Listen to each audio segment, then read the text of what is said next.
저는 운전을 많이 하는데요. 운전을 해보신 분들은 이제 이런 경험이 있으실 거예요. 비가 많이 오는 날 유리에 이제 빗물이 가득 막 내리칠 때 그런 순간이 있습니다. 우리는 운전할 때 비가 이렇게 막 몰아치면 어떻게 합니까? 본능적으로 속도를 줄이게 되죠. 우리 바가지로 뿌리듯이 이렇게 닥쳐오면 우리는 본능적으로 브레이크를 밟아서 속도를 줄이게 됩니다. 100km를 달리던 길을 80km, 70km, 50km 이렇게 달리기도 하고요. 속도를 줄이면서 이렇게 나아가죠. 이유는 단순하죠. 앞이 잘 보이지 않기 때문입니다. 앞이 보이지 않기 때문에 비 때문에 시야가 가려서 앞이 보이지 않기 때문에 우리는 브레이크를 밟는 것이죠. 그런데 그때 필요한 것은 무엇일까요? 길을 다시 만드는 것이 아니죠. 비가 온다고 해서 길을 다시 만드는 건 아닙니다. 그리고 또 갑자기 비가 온다고 해서 갑자기 엔진을 고치는 것도 아니죠. 결국 무엇일까요? 앞유리에 붙은 물기를 닦아내면 되는 겁니다. 즉 무엇을 이야기하려고 하냐면 시야만 확보되면 된다는 것이죠. 시야가 확보가 되면 운전할 수 있는 것이죠. 왜냐하면 길은 이미 그 자리에 있기 때문이죠. 변하지 않고 있는 길을 우리가 시야만 확보되면 갈 수 있는 겁니다. 우리의 신앙도 비슷합니다. 낙심이 우리 삶 가운데 낙심이라는 것이 찾아오게 되면 우리의 삶에 길이 사라진 것처럼 보여요. 하나님이 멈추신 것 같고 더 이상 함께 가는 사람이 없는 것처럼 보입니다. 그럴 때 우리는 낙심이라는 것을 하게 됩니다. 그런데요, 낙심은 상황을 바꾸기보다 무엇을 먼저 하냐면 우리 삶 가운데 낙심이 먼저 오면 먼저 우리의 시야를 흐리게 해요. 하나님께서 일하고 계시는 자리, 이미 또 우리에게 주어주신 공동체를 안 보이게 한다는 것이죠. 그래서 우리는 질문하게 됩니다. 낙심이 만든 착각. 거기서 우리의 질문은 그리고 하나님 어떻게 해야 될까요? 우리 이런 기도하고 이런 질문해야 합니다. 그렇다면 하나님은 그 흐려진 시야를 어떻게 다시 열어줄까요? 오늘 본문에 보면 낙심에 있는 한 사람을 보게 됩니다. 바로 엘리야인데요. 열왕기상 19장 14절에서 18절 오늘 본문에 하나님은 낙심한 엘리야를 꾸짖지 않으세요. 오히려 낙심에 있는 엘리야를 꾸짖거나 훈계하는 것이 아니라 오히려 그의 말을 다시 듣게 하시고 엘리야가 보지 못하고 있던 현실을 하나씩 보여주시는 것이 오늘 본문의 내용입니다. 오늘 본문을 따라가다 보면요, 낙심이 만들어낸 세 가지 착각과 그 착각을 깨트리시는 하나님을 좀 보게 돼요. 낙심은요, 우리 삶 가운데 무언가 낙심했다라고 한다면 첫 번째 드는 생각이 나만 남았다라는 생각이 들어요. 그리고 낙심은 하나님이 더 이상 일하지 않는 것처럼 느껴져요. 내 삶 가운데 하나님이 더 이상 간섭하지 않으시는 것 같고 일하시지 않는 것처럼 느껴져요. 그러나 하나님은 우리가 보지 못하는 자리에서 이미 일하고 계시고 하나님의 사람들을 남겨주셨다라는 것을 오늘 본문을 통해서 알게 될 겁니다. 그래서 하나님께서는 오늘 본문을 통해서 우리 삶 가운데 있는 낙심 가운데, 우리 삶 가운데 있는 낙심, 우리가 혹은 경험하고 있는 낙심, 이것을 말씀으로 하나씩 그렇지 않다라고 말씀하시는 것을 오늘 본문을 통해서 보게 될 건데, 오늘 본문의 배경을 좀 이야기를 하자면 우리가 열왕기상을 읽으셨겠지만 엘리야는 엄청난 사람이었어요. 우리가 성경의 인물들 중에 보면 엘리야를 존경하는 사람들, 엘리야를 좋아하는 사람들이 참 많죠. 그리고 엘리야는 정말로 변화산에서도 나타날 정도로 대단한 인물이었습니다. 결국 엘리야는 실패한 선지자가 아니었다는 것이죠. 그는 바로 그 직전인 열왕기상 18장을 보면 우리가 잘 아는 갈멜산 사건을 경험합니다. 하나님을 없다라고 하고 하나님을 무능력하다고 그러고 하나님이 약하다고 하는 그 우상 숭배자들과 정말 맞짱을 뜬 선지자가 바로 이 엘리야입니다. 그래서 이스라엘 백성들이 보는 앞에서 우상 숭배자들을 정말 한 방에 멋있게 대결하고 무찌르었던 사람이었죠. 하늘에서 불이 내려와서 제단을 태워버리는 일을 했던 사람이 엘리야였습니다. 그래서 하늘에서 불이 내려오는 하나님의 응답을 경험한 사람이었죠. 백성들은 그 사건을 보면서 여호와 그는 하나님이시로다 라고 고백해요. 하나님이 진짜다라고 고백할 정도로 그것을 보았던 사람이 엘리야였어요. 우상을 무너뜨렸던 사람. 그것은 엘리야 개인의 승리가 아니라 하나님의 능력이 공개적으로 드러난 역사적인 사건이었거든요. 우리가 18장을 보면 잘 알 수 있습니다. 그러나 시간이 조금 지나자 엘리야가 기대했던 변화가 나타나지 않았어요. 그는 그 하나님의 놀라운 기적이 일어남으로써 사람들이 회개하고 하나님만을 바라볼 것이다 라고 생각을 했지만 시간이 지나자 그것이 오히려 그런 일이 있었냐는 듯이 아무런 변화가 일어나지 않았던 거예요. 엘리야의 숙적이었던 이세벨은 회개하지도 않았고 권력의 구조도 시대의 흐름도 변함이 없었어요. 잠깐 그때는 하나님만이 진짜시다 라고 이야기를 하지만 정작 시간이 좀 지나자 아무런 변화가 일어나지 않는 그 상황을 엘리야가 만나게 되는 겁니다.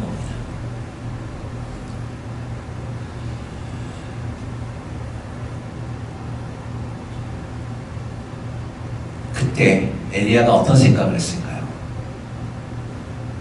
그래도 하나님은 일하신다라는 것을 생각을 해야 했지만 엘리야는 그렇지 않았어요. 자신의 현실의 시선을 고정하게 돼요.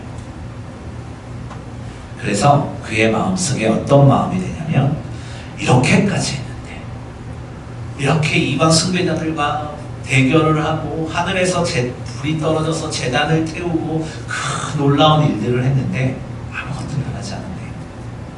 결국 이 싸움은 나 혼자였나? 그리고 그런 생각을 하면서 하나님 앞에 고백하게 됩니다. 하나님, 이렇게까지 열심히 했는데 결국 나 혼자 남았네요.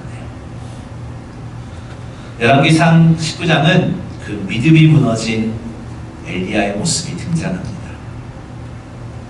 그런데 이 19장의 이야기는 하나님의 역사를 경험한 직후에 그 고난, 그 외로움과 지침 속에서 현실을 오해하게 된 하나님의 사람의 이야기가 19장의 이야기입니다.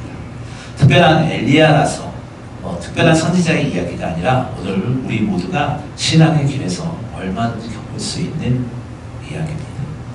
오늘 말씀을 통해서 좀 볼 텐데 첫 번째로는 낙심은 나만 남았다라는 생각을 만든다입니다. 오늘 본문 14절을 한번 읽어보겠습니다. 시작. 그가 대답하되 내가 만군의 하나님 여호와께 열심히 구별하오니 이는 이스라엘 자손이 주의 언약을 버리고 주의 제단을 헐며 칼로 주의 선지자들을 죽였으리오며 오직 나만 남았거늘 그들이 내 생명을 찾아 빼앗으려 하나이다. 아멘. 이 오늘 14절의 말에 엘리야의 말은 거짓말이 아니에요.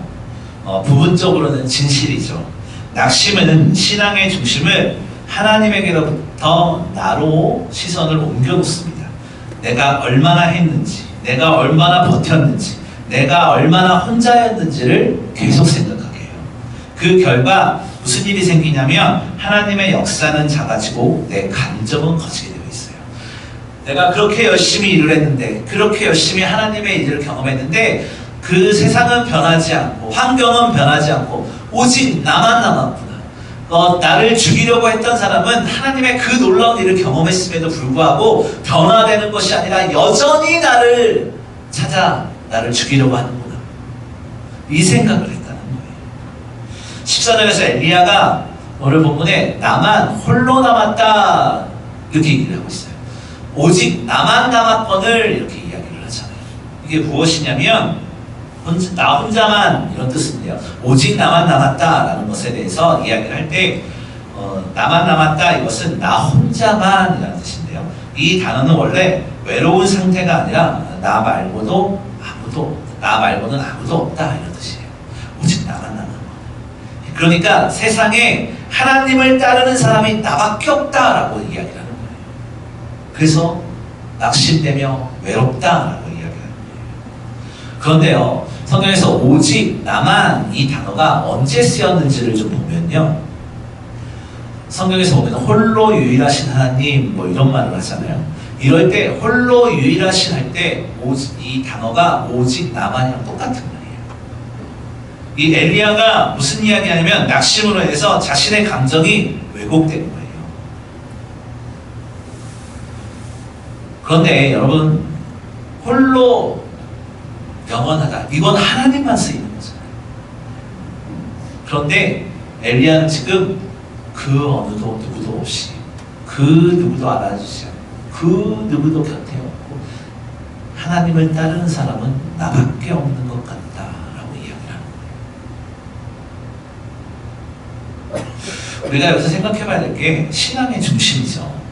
우리의 신앙이 하나님의 주권과 역사에 초점이 맞춰져 있는지, 아니면 나의 수고와 헌신에 초점을 맞춰져 있는지 생각해 봐야 돼요.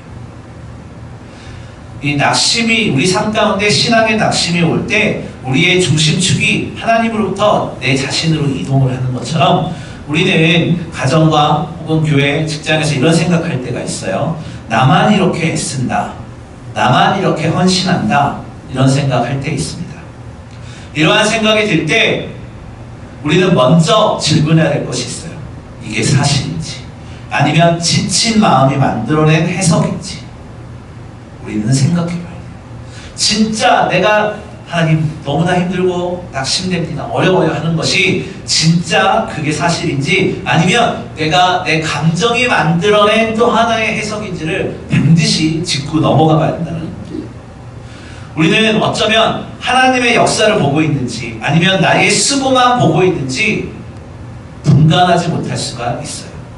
나의 낙심이 사실을 왜곡하고 있는지도 몰라요. 우리는 생각해봐야 돼요. 언제부터 나 혼자만 이야기를 하고 있습니까?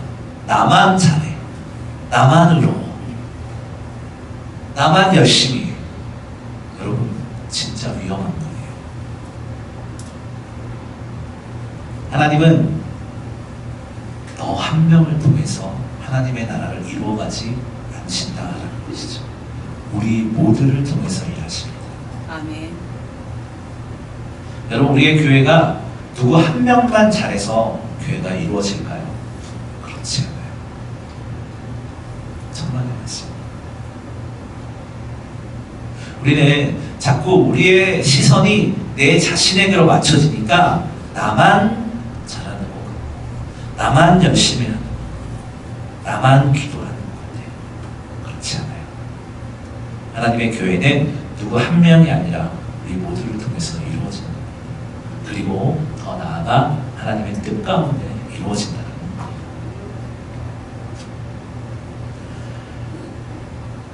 우리는 우리의 신앙이 하나님을 바라보는 믿음이 아니라 견뎌온 내 자신을 증명하려는 싸움으로 번지고 있는지도 몰라요.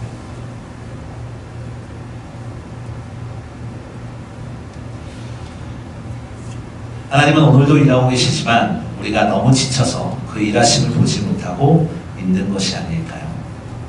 우리는 먼저 상황을 바꾸겠다라고 다짐하는 것이 아니라 내 홀로 남겨질 것 같은, 나만 열심히 하는 것 같은, 나만 기도하는 것 같은, 나만 수고하는 것 같은 이 시선에서 온전히 하나님께로 이 시선을 돌리는 것부터 시작해야 한다는 겁니다. 아멘. 그래서 우리는 고백해야 돼요. 주님, 내가 틀린 것이 아니라 지쳐서 제대로 보지 못하고 있는 내 자신을 회복시켜 달라고 기도해야 됩니다. 아멘.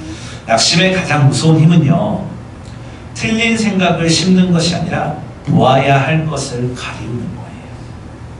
정말 놀라워요. 우리의 신앙이 슬럼프가 오고 시험이 들기 시작하면 무슨 생각이 드냐면 자꾸 무언가 잘못됐다는 생각해요. 하지만 잊지 마세요. 하나님께서는 틀린 것을 바라보게 하는 것이 아니라 하나님께서 말씀하시는 것을 보는 능력이 필요해요. 오늘 우리는 낙심이 만든 착각에서 벗어나는 첫걸음, 우리의 시선이 하나님께로부터 돌리는 겁니다. 조금 더 나아가서 보면 두 번째로는 하나님은 우리가 모르는 일을 이미 하고 계신다라는 오늘 좀 길지만 15절에서 17절 말씀 읽어보겠습니다. 시작. 여호와께서 그에게 이르시되 너는 내 길을 돌이켜 가나안을 통하여 다메섹에 가서 이르거든 하사엘에게 기름을 부어 아람의 왕이 되게 하고 너는 또 임시의 아들 예후에게 기름을 부어 이스라엘의 왕이 되게 하고 또 아벨몰라 사밧의 아들 엘리사에게 기름을 부어 너를 대신하여 선지자가 되게 하라. 하사엘의 칼을 피하는 자를 예후가 죽일 것이요 예후의 칼을 피하는 자를 엘리사가 죽이리라. 아멘. 저는요, 사실은 오늘 19장을 읽으면서 이 본문이 참 처음에는 이해가 되지 않았어요. 무슨 얘기냐면, 여러분 생각해 보세요. 엘리야가 놀라운 일들을 했어요. 갈멜산의 사건을 통해서 우상 숭배자들 수백 명과 맞대결을 해가지고 완벽한 승리를 해요. 그런데 조금 지나자 상황이 변하지 않아요. 그래서 내가 이렇게까지 했는데 상황이 변하지 않는구나. 여기 낙심해 있는 엘리야가 있어요. 그러면 하나님이 이런 지쳐있고 낙심해 있는 엘리야에게 와서 뭐 해야겠어요? 엘리야야, 힘들지. 내가 너의 수고를 알아. 저는 이거를 생각했어요. 내가 너의 고생을 다 알아. 그러니까 힘내. 저는 이거를 생각했거든요.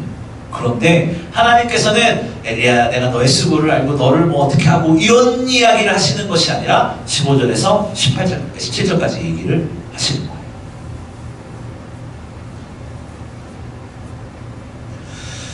힘들어하는 엘리야에게 힘내, 이것이 아니었다는 것이죠.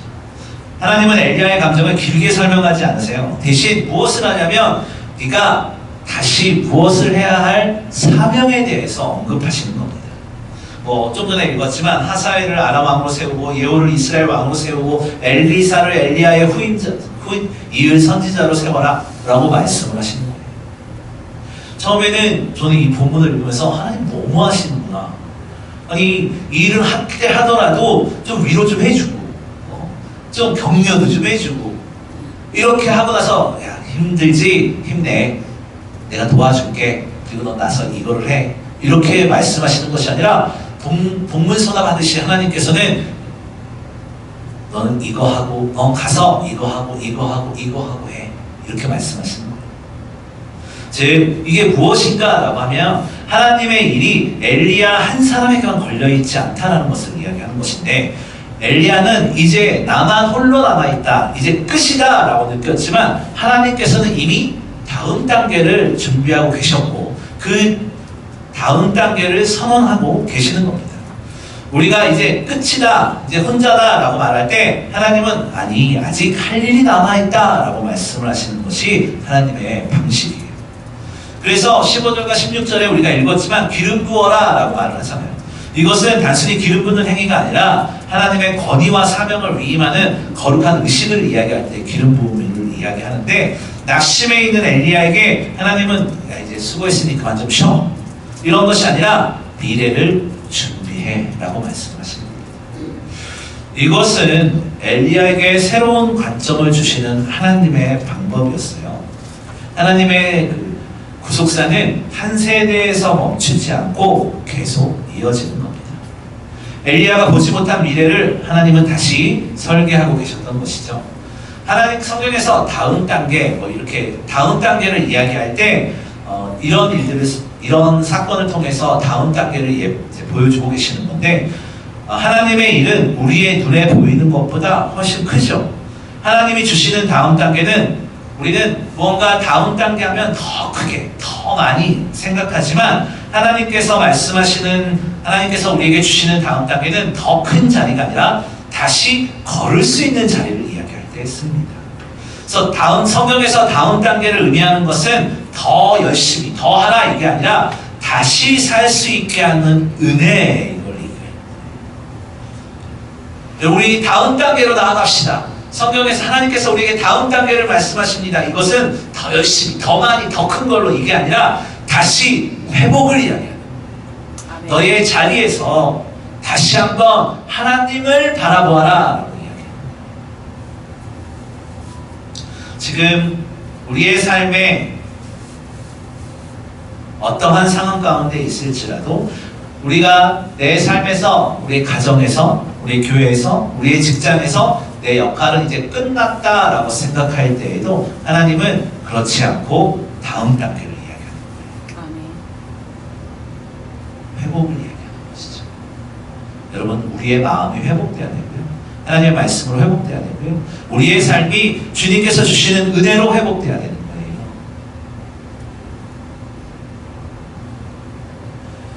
그래서 우리에게 필요한 것은 하나님의 시간표를 신뢰하며 기다릴 줄 아는 인내가 필요합니다. 엘리야가 끝이라고 말하던 그 자리에서 하나님은 이미 다른 사람을 부르고 계셨고 다음 역사를 준비하고 계신 겁니다. 오늘 우리도 마찬가지죠. 우리가 멈췄다고 느껴지는 지점에서 하나님은 여전히 움직이고 계십니다. 그렇기 때문에 우리의 믿음은 모든 것을 이해하는 것이 아니에요. 여러분, 믿음을 하나님의 뜻을 다 이해할 수 있으세요? 그렇지 못해요. 우리는 피조물은 조물주의 뜻을 다 알 수가 없어요. 여러분, 길거리에 이렇게 나가다가 개미 한 마리를 보세요. 제가 개미를 바라볼 때 개미가 저의 뜻을 알 수가 있겠어요? 내가 개미를 밟아 죽일지 아니면 살려 줄지 개미가 알 수 있겠어요? 그저 그 벌레는 할 수 있는 것이라곤 자신의 길을 가는 것이에요. 우리는 하나님의 뜻을 알 수 없죠. 정확히 깨달을 수도 없어요. 하나님의 뜻을 다 안다라고 하면 그건 이상해요. 피조물은 조물주의 뜻을 다 알 수가 없어요. 그래서 우리가 할 수 있는 것은 하나님께서 우리의 길을 인도하실 것을 믿고 살아가는 거예요. 아멘. 여러분, 오늘 왜 힘을 내야 돼요? 우리가 왜 내일을 바라보는 소망을 가지고 살아야 돼요? 하나님께서 우리를 지키실 것을, 우리를 인도하실 것을 믿는 믿음으로 살아가는 거잖아요. 아멘. 여러분, 우리의 삶을 보면 소망이 얼마나 많이 있으세요?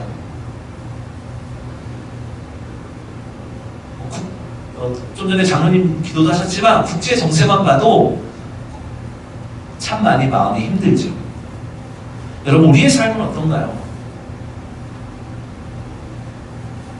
우리의 삶은 우리가 생각할 때 긍정적인 것보다 부정적인 요소가 더 많아요. 왜냐하면 없는 것에 우리가 집중하기 때문이죠. 여러분, 여성분들이, 젊은 친구들이 명품백을 사요. 그런데 한두 개 샀으면 됐는데 더 사려고 그래요. 왜 그러겠어요? 저 디자인은 나한테 없어. 저 모양은 나한테 없어. 저 크기는 나한테 없어. 나에게 없는 것에 집중하기 때문에 더 큰 거, 더 다양한 거, 더 많은 것을 가지려고 하잖아요. 우리는 연약해서 없는 것에 집중할 수밖에 없어요. 그런데 우리 하나님께서는 사랑하는 자녀들에게 무엇이라 얘기하냐면 없는 것에 집중하는 것이 아니라 좀 전에 말씀드렸던 다음 단계, 결국 하나님의 말씀으로 회복되어서 하나님의 자녀로 살기를 원한다라는 것을 우리는 기억해야 한다는 겁니다. 아멘. 그래서 우리는 하나님의 다음 단계를 신뢰하면서 기다릴 줄 아는 지혜가 필요합니다. 한 가지만 더 볼 것은요. 세 번째로는 낙심은 우리를 고립시키지만 하나님은 사람들을 남겨두신다입니다. 사실은 우리 18절을 한번 읽어보겠습니다. 시작. 그러나 내가 이스라엘 가운데 7,000명을 남기리니 다 바알에게 무릎을 꿇지 아니하고 다 바알에게 기맞지 아니한 자니라. 아멘. 하나님께서는 엘리야에게 분명히 말씀하시죠. 바알에게 무릎 꿇지 않은 7,000명이 있다. 엘리야는 보지 못했지만 하나님은 이미 그 기도하는 공동체를 보존하고 계셨다라는 것이죠. 낙심하게 되면요, 낙심은 우리를 혼자로 만들어요. 나밖에 없다라고 생각해요. 하지만 하나님께서는 항상 남겨진 사람들을 통해서 역사를 이어가십니다. 18절에 7,000명이라는 숫자는 무엇을 의미하냐면 성경에서 완전수는 7이거든요. 그래서 완전한 7과 큰 수를 나타내는 1000이 결합된 것인데 하나님이 보존하신 남은 자들의 공동체, 하나님의 사람들, 이걸 이야기하는 거예요. 그래서 남은 자들의 공동체란 세상이 무너진 것처럼 보여도 하나님께서 믿음을 포기하지 않도록 끝까지 붙들어 주신 사람들이에요. 그래서 오늘 18절에 그 바알에게 무릎 꿇지 않는 7,000명은 세상이 무너진 것처럼 보여도 하나님께서 믿음을 포기하지 않도록 끝까지 붙들어 주신 사람들을 이야기하는 겁니다. 이들의 특징은 소리도 없이 그러나 신실하게 하나님을 섬기는 사람들이에요. 바알에게 무릎 꿇지 않는다, 이런 표현이 뭐겠어요? 무릎을 꿇는다는 것은 경배와 복종을 의미하는 것인데 그들은 시대의 압력 속에서도 오직 하나님만을 경외했다라는 것이고 하나님만을 섬겼다라는 것입니다. 그들은 주변의 사람들이 바알을 섬길 때에도 자신의 신앙을 지키며 살았다라는 것이에요. 여러분, 아무도 없는 것 같지만 하나님을 믿는 사람이 아무도 없는 것 같지만 하나님께서는 그 하나님을 경외하는 자들을 남겨두세요. 저번 주에 우리 김하나 자매님께서 와서 간증도 했지만 북한은 종교의 자유가 없죠. 기독교를 하나님을 섬긴다는 거 그건 죽음을 의미했어요. 하지만 뭐라고 그랬어요? 지하에 교회들이 있다라고 말했잖아요. 어떠한 상황 가운데서도 그 북한에서 목숨을 담보하는 위험한 상황 가운데서도 하나님께서는 하나님의 사람들을 만들어 놓으셨다라는 것이죠. 아멘.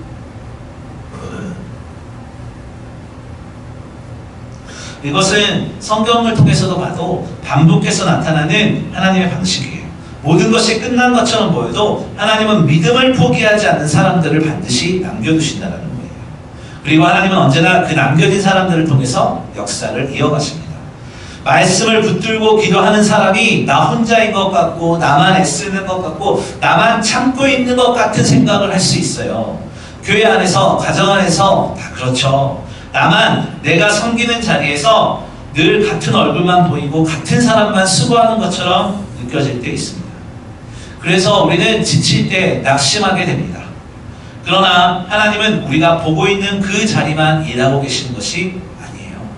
우리가 알지 못하는 시간에 우리가 알지 못하는 방식으로 묵묵히 말씀을 지키며 살아가는 사람들이 있습니다. 여러분, 우리가 하나님의 나라를 위해서 하나님의 교회를 위해서 헌신하고 수고하는 이유 무엇이겠어요? 우리는 지치고 힘들 수 있어요. 하지만 우리를 위해서 기도하는 사람들이 있다니까요. 여러분, 새벽마다 새벽 예배를 잘 안 나오셔서 모르겠지만 새벽마다 우리 교회를 위해서 기도하는 사람들이 있어요. 아멘. 여러분들이 아멘 하지 않으셔도 적어도 저는 합니다. 네. 여러분들 가정에서 나 혼자인 것 같아도 여러분들의 가정을 위해서 기도하는 여러분들의 가족들이 있어요.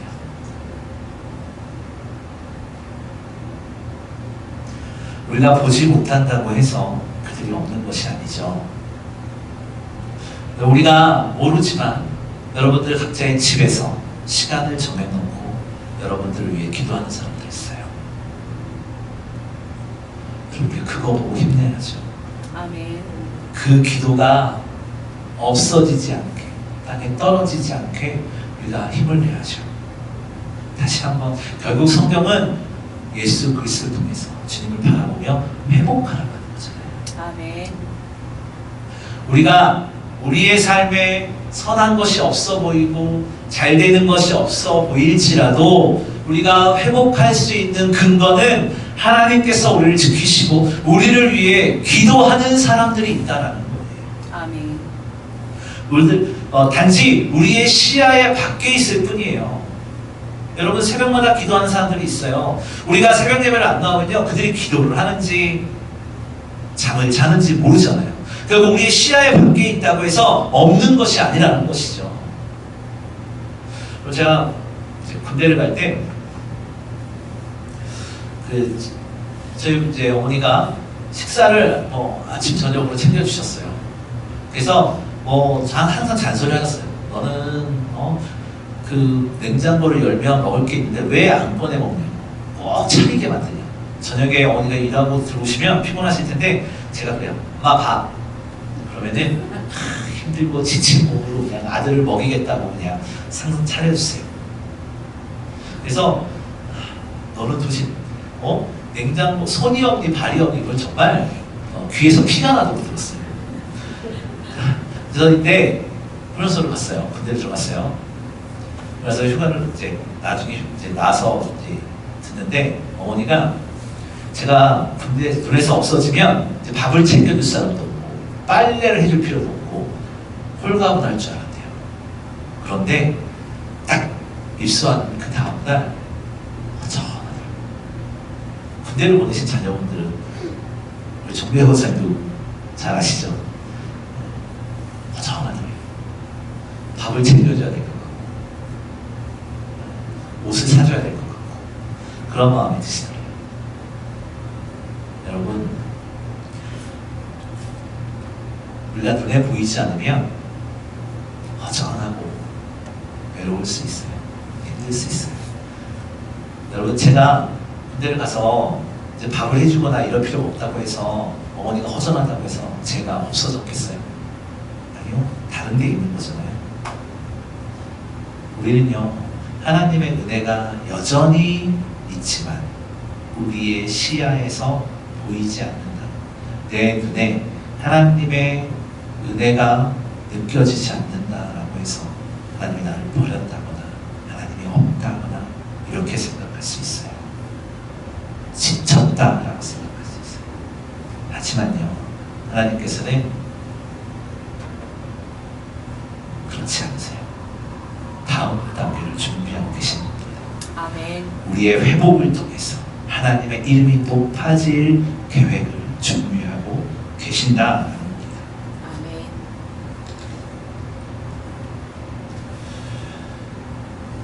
여러분, 우리의 신앙이 틀린 것이 아니에요. 내 신앙생활이 잘못됐거나 그래서 하나님의 은혜가 보이지 않거나 그러지 않다는 겁니다. 우리가 지쳐서 제대로 보지 못했다. 하나님은 여전히 우리와 함께 계세요. 아멘. 그런데 우리가 보지 못한다. 얼마나 안타깝습니까? 내 생각에 사로잡혀서 나는 내 생각에는, 내 뜻에는, 내 계획에는 이렇게 이야기하는 것이 연약한 우리예요. 하지만 하나님께서는 그렇게 말씀하지 않으세요.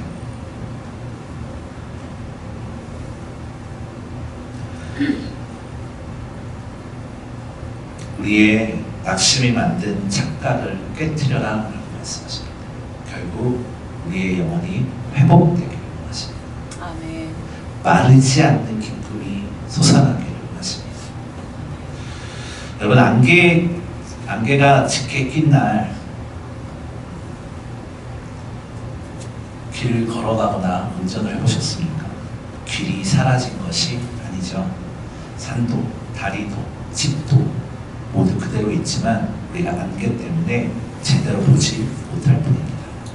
그래서 사람들은 길이 끊어진 줄 알고 멈춰설 때도 있고, 이미 있는 길을 두고도 이제 못 간다, 이제 끝이다 라고 할 때가 있습니다.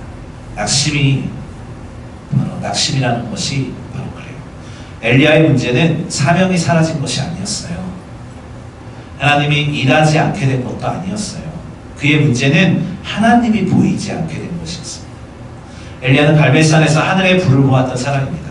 하나님의 능력을 직접 경험했던 선지자였어요. 그러나 그의 숙적이었던 이세벨의 위협 앞에서 그는 더 이상 하나님을 보지 못했던 것이에요. 그가 잃어버린 것은 능력이 아니라 영적인 시야였습니다. 낙심은 이렇게 하나님을 지우지 않고도 하나님을 보이지 않게 해요. 참 놀라워요. 우리 마음 가운데 낙심이 찾아오면, 신앙의 낙심이 찾아오면 정말 지우지 않고도 하나님을 보이지 않게 하는 그 특출난 재주가 있어요. 현실은 그대로인데 하나님의 역사만 흐려 보이게 만든다는 것이죠. 그래서 낙심한 사람은 하나님을 떠났다고 말하지만 사실은 하나님이 떠난 것이 아니라 시야가 좁아진 겁니다. 오늘 말씀 앞에서 우리가 스스로에게 질문해야 돼요. 지금 내가 반복해서 하고 있는 말, 이것이 사실인지 아니면 낙심이 만들어낸 해석인지 우리는 돌아봐야 됩니다. 우리는 감정이 사실처럼 느끼면서 살아가는 순간들을 살아가요. 그러나 감정은 현실의 일부일 뿐 전부는 아니에요. 여러분들이 느끼고 있는 감정들, 여러분들이 생각하고 있는 판단들, 여러분 가정을 놓고 생각하는 것들, 교회를 놓고 생각하는 것들, 또 우리의 직장을 놓고 생각하는 것들은 전체가 아니라 내가 보고 있는 시야의 한 부분이라는 거예요. 우리 신앙생활 가운데 우리의 시야를 넓혀야 돼요. 왜냐하면요, 여러분들이 아니라고 해도 여전히 하나님께서는 여러분들을 향한 다음 단계를 계획하고 계시기 때문이에요. 할렐루야. 아멘. 네, 하나님께서는 여전히 살아계셔서 여러분들과 함께하기를 원하시고요. 여러분들의 마음이 일어서서 주님의 길을 걸어가기를 원하신다는 겁니다. 하나님은 여전히 일하고 계신 자리를 내가 지쳐서 보지 못하고 있는 것이 아닌지 우리 돌아봐야 돼요. 오늘 엘리야는 나만 남았다라고 하지만 그 나만 남았다라는 말에 그 대신 하나님은 여전히 일하고 계십니다. 여전히 나를 통해서 하실 일들이 있습니다라고 고백할 수 있는 우리들이 돼야 된다는 겁니다. 여러분, 우리는 누구나 실족하고 낙심해요. 여러분, 우리 중에 지금까지 살아오면서 낙심하지 않으면서 지금까지 온 사람이 있습니까? 단 한 명도 없을 거예요. 우리는 낙심이라는 것은 우리 모두가 경험하는 것이에요. 그러나 낙심이 우리의 신앙을 규정하면 안 돼요. 나만 혼자 있는 것 같다. 나만 열심히 하는 것 같다. 나만 신앙생활하는 것 같고 우리 가정에서, 우리의 직장에서, 우리의 교회에서 나만 열심히 하는데 다른 사람들은 안 해. 아, 힘들다. 이 낙심, 우리 이거 조심해야 돼요.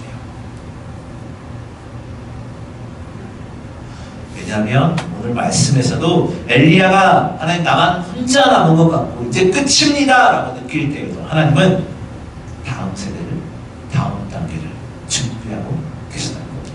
아멘. 여러분을 향한 다음 단계가 준비되어 있습니다. 그것은 어떻게 하나님께서 풀어가실지, 어떻게 인도하실지 우리는 알 수 없죠. 저는 알 수 없어요. 여러분 한 명 한 명을 통한 하나님의 다음 단계가 무엇인지 기대하시고 우리의 시야를 회복해서 하나님의 뜻을 바라볼 수 있기를 주님의 이름으로 소망합니다. 아멘. 오늘 우리의 시선을 하나님께로 돌리고 내 감정이 아니라 하나님의 신실하심을 바라보며 기억하며 살아가는 여러분들이 되시고 또 여러분 절대 우리는 혼자가 아니에요. 하나님은 여전히 일하고 계십니다. 그리고 하나님의 이야기는 절대 아직 끝나지 않았어요.